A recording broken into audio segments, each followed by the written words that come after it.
امام احمد بن حنبل رحمت اللہ علیہ نہر کے کنارے پہ وضو کر رہے تھے. اس زمانے میں ایک ڈاکو تھا جو بدنام زمانہ تھا اور لوگوں کے لیے وبال جان بنا ہوا تھا. فوت ہو گیا تو کسی نے خواب میں دیکھا بہت عالیشان محل میں. خواب دیکھنے والا حیران ہو گیا کہ یا اللہ اتنا بدنام ڈاکو اتنے عالیشان محل میں کیسے پہنچ گیا. اس سے پوچھا کہ آپ کو اللہ نے یہ مقام کیسے دیا ہے.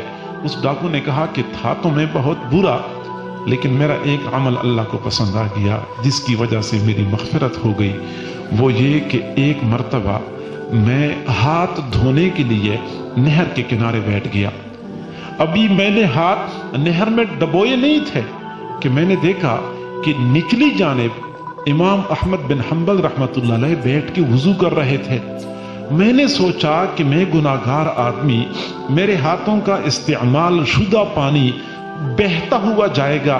وہ امام احمد بن حنبل وضو کر رہے ہیں یہ تو ان کی تعظیم کے خلاف ہے. میں وہاں سے اٹھ گیا ایسی دور چلا گیا نچلے جانب میں ہاتھ دھونے کے لیے بیٹھ گیا. بس میں نے امام احمد بن حنبل کی یہ تعظیم کی تھی. اللہ نے میری مغفرت کا فیصلہ فرما دیا.